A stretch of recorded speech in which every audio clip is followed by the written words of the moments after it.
And a good Friday to you. I'm meteorologist Cindy Fitzgibbon. A fair amount of cloud cover streaming across our area this morning. These are generally mid and high altitude clouds, so every now and then they are thin enough that we do see some filtered sunshine through them. But overall, what you see is what you get today. A lot of clouds. It is going to be breezy and cool. Look at these temperatures stuck in the 50s along the coastline, and we are barely topping 60 degrees farther inland. So definitely a cool feel today. And with these winds out of the northeast gusting at times over 20 miles per hour, it's definitely adding a chill. So make sure you're dressed for it today. We've got high pressure building out of Canada. That clockwise flow is feeding in that northeasterly wind, but it's also suppressing a lot of this moisture to our south. Look at the tropical connection on this. Moisture streaming out of the Bahamas right up into the southeast and the mid-Atlantic states. This is trying to get up here into New England. It can't today with high pressure nosing south, but as this high shifts eastward, that moisture is going to start to fill back in overnight and into the day tomorrow. So we are looking at some rain this weekend, and it looks like a good soaking, anywhere from about a half an inch to up to an inch of rain.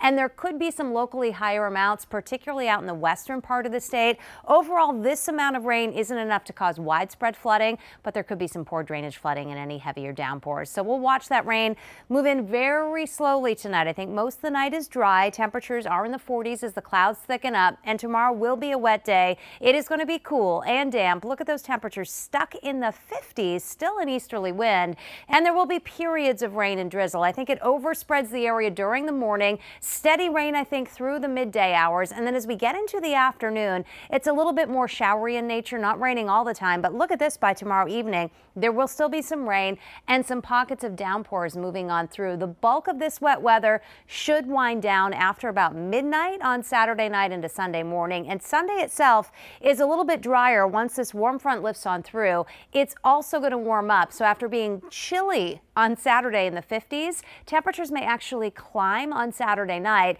And out ahead of this cold front coming up on Sunday, it is going to be warm and noticeably more humid, a bit of a muggy feel on Sunday. Now, we still have the risk of a shower or thunderstorm in the forecast on Sunday as that front approaches in the afternoon. With the warmth and the humidity, may generate some hit or miss showers and thunderstorms moving through from west to east during the afternoon. We'll dry things out on Sunday evening. Monday looks like a dry day, and look at that, we're keeping the 70s around heading into next week. Just the chance of a couple of showers Tuesday into Wednesday.